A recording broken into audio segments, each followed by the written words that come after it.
Alright, here's a mistake I see all the time when people first learn two-dimensional kinematics. You read a question, you see two velocities, like 7.2 and 9.6, and your first instinct is just to subtract them.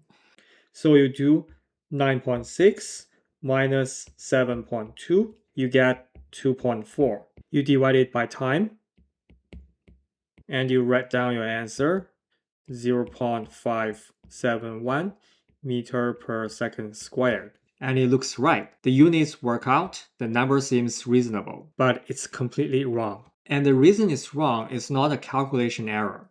It's not a silly mistake. It's a conceptual one. And if you don't understand why it's wrong, you are going to keep making it. Here's the thing.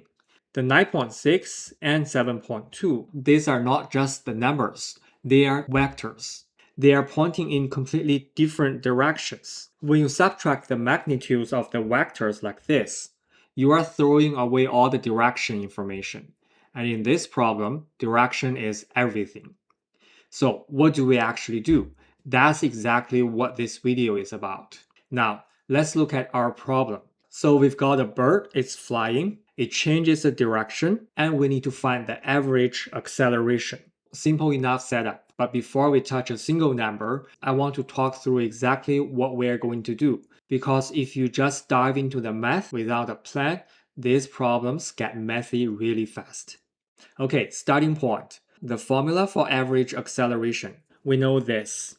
A equals v2 minus v1.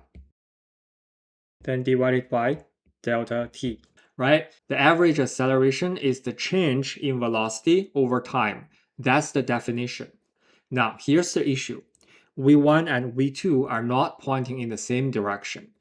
One's going kind of down left, and one's going kind of up left. These are vectors. Subtracting them isn't like subtracting regular numbers. So what do we do? Here's the key idea.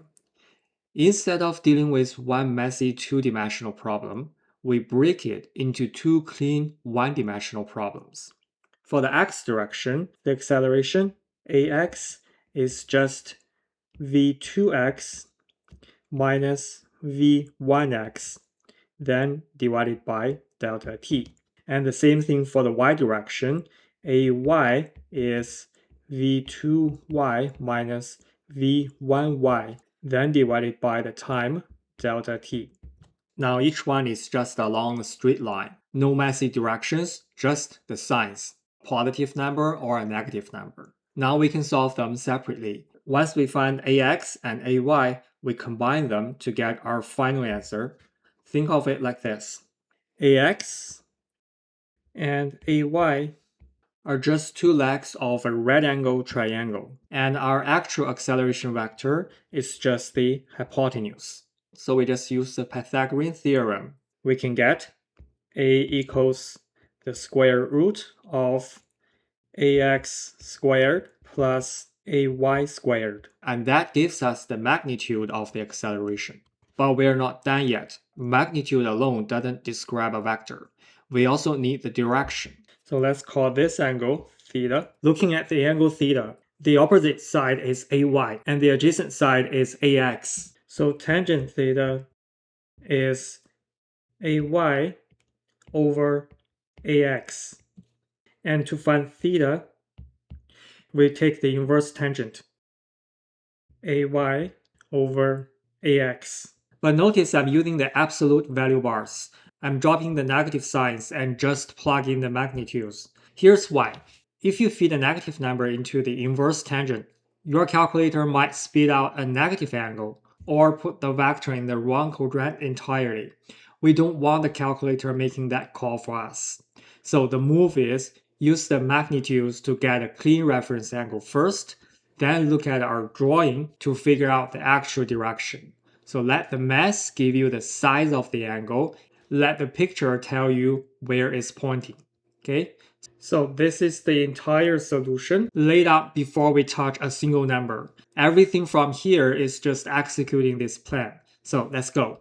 First thing, let's set up the coordinates. Okay?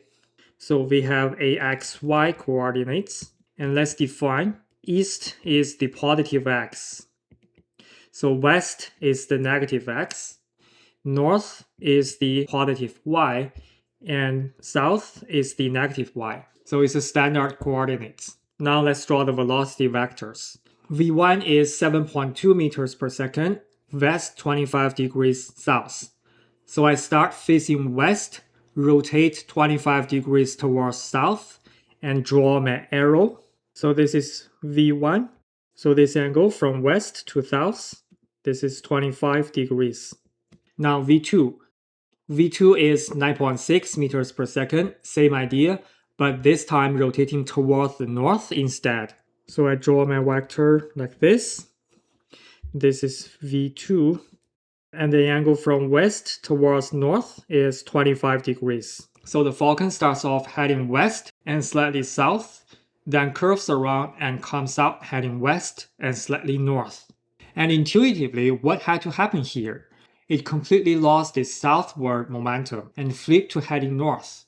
So whatever acceleration is acting on this bird, it must have a strong northward component, right? So keep that in the back of your head. We'll come back to it at the end. All right, now let's go get our components, starting with V1. To find the components, we treat the velocity as the hypotenuse of a right-angled triangle. Okay, so we create a right-angled triangle and looking at this 25 degrees angle. And this leg along the x-axis is the adjacent side, and this is V1x. And this vertical side is the opposite side of 25 degrees, and this is the y component of V1. Because V1x is the adjacent side of 25 degrees, we have V1x is V1 multiplied by cosine 25 degrees.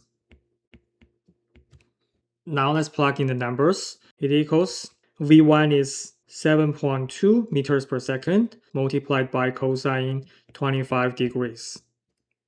Now be careful here because V1x is facing west, which is our negative x direction. So we have to add a negative sign here, okay?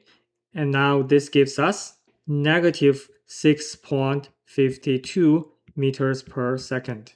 Same logic for the y component. So that's the opposite side. So we use sine. Then we have V1y equals V1 multiplied by sine 25 degrees. Because south is negative y. So we get negative 7.2 sine 25 degrees. And this gives us negative 3.04 meters per second.